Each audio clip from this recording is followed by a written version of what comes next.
আসসালামু আলাইকুম। আজকে একটু আলোচনা করতে চাচ্ছি যে বাচ্চা পেটে আসলে 9 মাস অনেক কষ্ট ভোগ করতে হয় মায়েদের। তো আমরা যে 3 মাস, প্রথম 3 মাস নিয়ে আলোচনা করি, ওই সময়টা অনেক কষ্টের সময়। তো আসলে অনেকেই আমরা ডাক্তারের কাছে যেতে চাই না, কিন্তু WHO মতে অন্তত একবার প্রথম 3 মাসে ডাক্তারের কাছে আমাদের যাওয়া উচিত।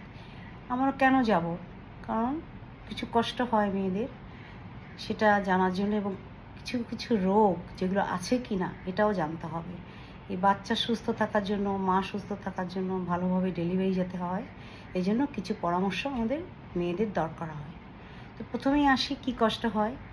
প্রেগনেন্সি হলে দেখা যায় যে বমিটা বেশি হয়, আর একটা কষ্ট হয় পেটে ব্যথা। এছাড়া অনেক সময় অ্যাবর্শনের জন্য অনেক সময় বাচ্চা নষ্ট হয়ে যায়, ব্লিডিং হয়।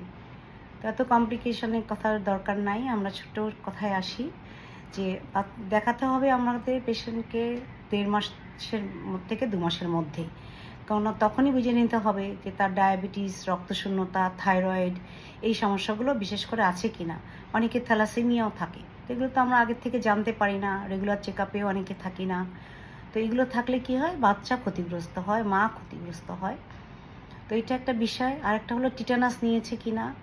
আর এই মুহূর্তে আমরা যেটা অবস্টেট্রিশিয়ান অ্যান্ড গাইনোকোলজিক্যাল সোসাইটি আমাদের, সেটা বলছি যে অবশ্যই হেপাটাইটিস বি টিকা প্রতিটা মেয়ে নিয়ে নেওয়া উচিত, যাতে প্রেগনেন্সিতে তার বি ভাইরাসের কোনো সমস্যা না হয়। এটা আর একটা হলো যে এই যে সমস্যাগুলো, ওগুলো কী কী, মেনলি বমিটা বেশি হয়, ঘুম থেকে ভোরবেলা উঠতে ইচ্ছা করে না। তারপরে দেখা যায় যে তলপেটে ব্যথা, এর সঙ্গে 1 ডিগ্রি তাপমাত্রা বাড়া, এগুলো যে স্বাভাবিক এটা আমরা অনেকেই বুঝতে পারি না। 3 বার বমি হোক, ইটস ওকে, সমস্যা নাই, কিন্তু যার 5 বার 7 বার বমি করবে, সে ডিহাইড্রেটেশন হয়ে যাবে, তাই না? সে তখন পানি শূন্যতায় ভুগবে, ডায়রিয়ার মতো। তো তাকে তখন অবশ্যই চিকিৎসা দিতে হবে। তো এই জন্য একবার যদি ডক্টরের কাছে যাই, তাহলে আমরা বুঝতে পারবো যে বাচ্চাটা জরায়ুতে আছে না জরায়ুর বাইরেতে আছে, কিংবা বাচ্চাটা যদি এসেই থাকে তাহলে তার বয়সটা কত, কোনো ক্যালকুলেশনে ভুল হচ্ছে কি না, এইটা। আর এছাড়া আমরা আরেকটা নতুন কথা বলতে চাই, প্রথম 3 মাসে আমরা যেন আয়রন ট্যাবলেটটা আমরা কম দিই যাদের বমি হয়, এটা আর ক্যালসিয়াম, এই দুটো আমরা 3 মাস পরে দিব। এইটা আমরা ঘাটতি পূরণ কীভাবে করব? শাকসবজিতে প্রচুর আয়রন আছে, কলাতে আছে, তারপর কলিজা খাইলে হবে। এছাড়া বাদাম, তারপরে দুধ, এগুলো খাওয়া ভালো। এর পাশাপাশি ডক্টর কিছু ওষুধ লিখতে পারেন তার আগের ইতিহাস নিয়ে। আগে যদি তার ইতিহাসে থাকে যে বাচ্চা নষ্ট হয়েছে, অবশ্যই তাকে কিছু ওষুধ খেতে হবে, বিশ্রামে থাকতে হবে, এগুলো বলা।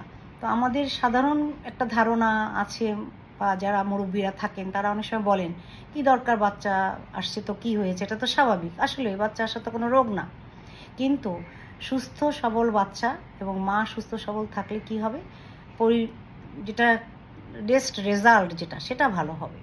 সেটা প্লাস মায়ের স্বাস্থ্য ভালো থাকলে সেকেন্ড যে ট্রাইমেস্টার, মানে দ্বিতীয় 3 মাস, সেটাও ভালো যাবে। সব মিলিয়ে খাওয়া দাওয়া ঠিক রাখা, বিশ্রাম ঠিক রাখা, বেশি বমি হলে ডক্টরের কাছে যাওয়া, কিছু পরামর্শ নেওয়া, এগুলো কিন্তু একটা মা এবং বাচ্চা সুস্থ থাকার জন্য প্রচুর পরিমাণ প্রয়োজন রয়েছে আমাদের। হয়তো আমরা এটা অবহেলা করি, এটা যেন আমরা অবহেলা না করি। সব মাকে যেন আমরা অনেক অনেক সেবা দিয়ে ভালো রাখতে পারি, ভবিষ্যৎ প্রজন্ম যেন সুস্থ থাকে, কম রোগে ভোগে, এই চেষ্টা করি। তো সবাই আমরা ভালো থাকবেন আপনারা, আর সবাইকে আজকে অনেক ধন্যবাদ। পরবর্তীতে অন্য কোনো প্রসঙ্গ নিয়ে কথা বলবো। আল্লাহ হাফিজ।